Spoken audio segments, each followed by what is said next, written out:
Another classic. Danny's gonna appreciate this one. Berserk. Quite a fun game. You don't get to hear the robot say destroy the humanoid or anything, but aside from that, this was a good one. Probably one of the last games I got for the Atari 2600. Pole Position. As the Atari 2600 goes, it actually had pretty nice graphics. Stampede, again, obviously by Activision. This game, one of those really simple games. Basically, you chase down the cows and you lasso them. You're a guy on a horse, you're a cowboy, you chase down the cows and you lasso them. Yeah, pretty simple stuff. Another really jacked up label, but Popeye by Parker Brothers.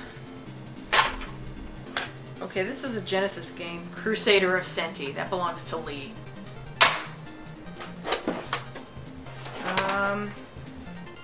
That's another Sega Genesis game, Phantasy Star 4. Damn it! Oh, the classic Pac-Man! Yeah, my very first episode of Pixel's Biggest Cats was on this game. Liked it a lot when I was a kid, only because I didn't know any better. Spider Droid, one of the last games I got. Ugh. Not crazy about the cover art. Spiders. Ugh. Star Fox and Super Nintendo. Psh, what the hell's that doing in there? Title's pretty much speaks for itself. Taz. This one's kind of an interesting looking one. It's made by US Games? I don't know, but it's called Space Jockey. And I don't remember it too well, except it was one of those, you know, scrolling shooters. Turmoil. Actually, that Taz game was quite similar to this. Real Sports Boxing. Quite a bit better than Activision's boxing, although Activision's boxing is kind of fun in a weird, cheesy, retro kind of way.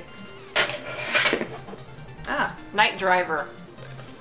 And there were a lot of driving games for the Atari 2600 that the name of it was sort of a parody of a TV show like Night Driver, Knight Rider. I know there was some race car game for the Atari 2600 called Street Racer. It sounds like Speed Racer. I don't know if it's intentional, but it probably was. Oh, my very favorite Atari 2600 game of all time. You have seen this cartridge before if you saw my Adventure episode I did of Still Gaming. Adventure. I love this game. I love it so much. Really is my favorite game. I didn't fully appreciate it when I was a kid, but now I realize what a feat it was in programming. Awesome game. Oh, I didn't even remember I had this one. Street Racer. Look at that awesome art. I don't even remember what the game is like. Dodge 'em. You're in a car, but it's like a maze. Kangaroo, one of those games I liked a lot when I was a kid. Now I realize that it blows. Oh. I don't think this one was actually mine. I think I got this from somewhere else because I don't recall ever playing this game. But Adventures of Tron. Another one by Data Age. I like this game quite a lot. The nerd made fun of this one a little bit, but Frankenstein's Monster. Pretty good game. You know, the end label on this one is messed up. Racquetball. In pretty good shape. All things considered, it does have a big strip of tape on it. Oh, it's made by Apollo. Everybody's favorite game, E.T. Ah! But yeah, there it is. The end label's almost gone. It looks like the game is called Terrestrial. Pretty bad shape. We're almost done here, actually, believe it or not. Oh, look at this one. It's not even black. Oh, this is made by Coleco, actually. It is called Carnival. Basically, it's a whole carnival setup where there's like little ducks going by and you shoot them. Here's another one by Apollo. It's a ridiculous name. It's called Wabbit. Basically, you're this girl and rabbits are stealing vegetables from your garden, and so you throw tomatoes at them. Classic Atari 2600 simplicity. I love it. Here's another classic. Super Breakout. Yeah.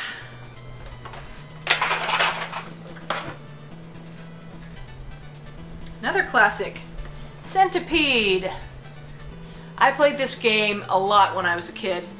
This was the only game, I'd always heard that, you know, the Atari 2600 will only display so many digits for your score, and once you get up to 99999, however many nines will fit, it'll roll back to 0. Centipede was the only game I could ever actually get to do that. I was very surprised. But yeah, that's how much I played this game and how much I loved it. Not so much into it anymore, but there was a time when I loved it.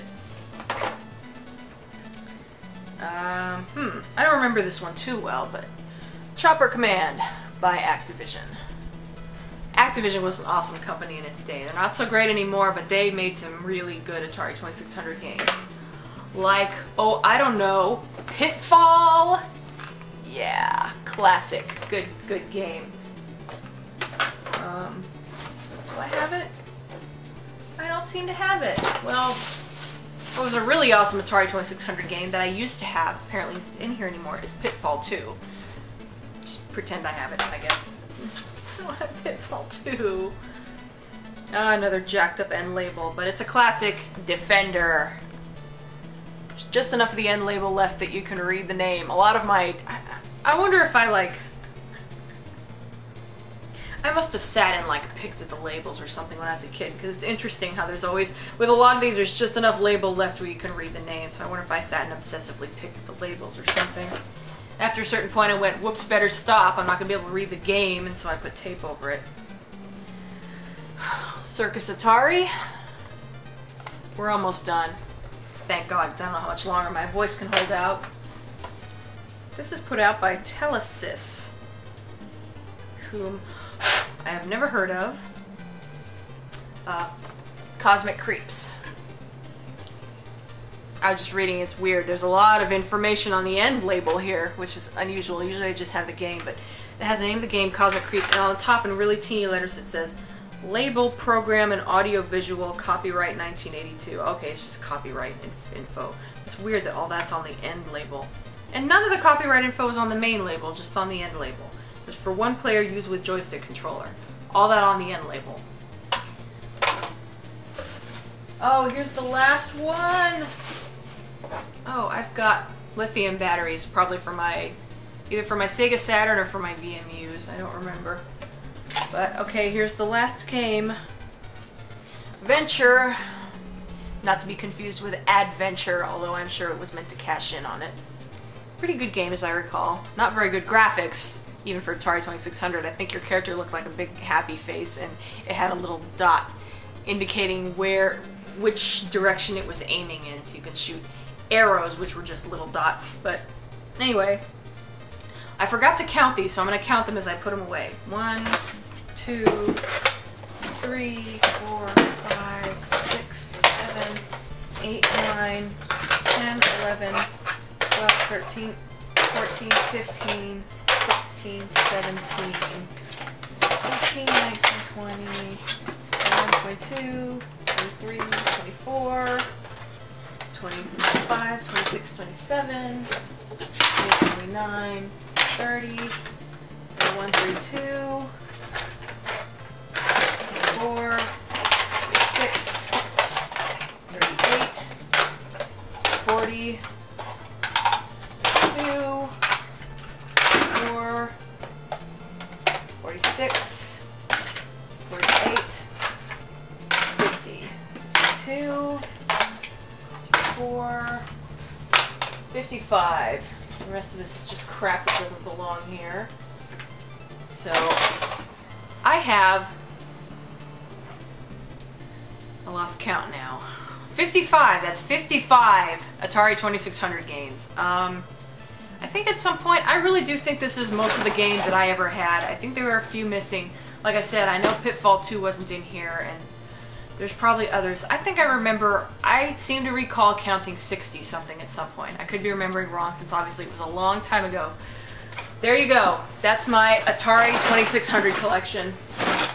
So, hope you all enjoyed that, weren't too bored by it, whatever. I love my Atari 2600 games. I'm never going to get rid of them. I hope to eventually right now, since I don't have a console, I basically have to play them as ROMs. But I hope to someday get another console to play them on, because that would be nice to be able to hook them up to a big TV and play them. And yeah, when I was a kid, I actually played them on a little tiny little 15-inch black and white TV. So that was very, very, very ghetto, very old school. I would love to play them, be able to play them actually on a big TV. Not that I've never done that, but I'd like to be able to do that again. I'd love to be able to hook them up to the TV and play them, you know, in the traditional manner. Someday. It's hard finding an Atari 2600 that is in working order and that doesn't cost an arm and a leg. So anyway, enough rambling. There you go. There's my Atari 2600 game collection. So hope you enjoyed that. And I guess that's it. Bye.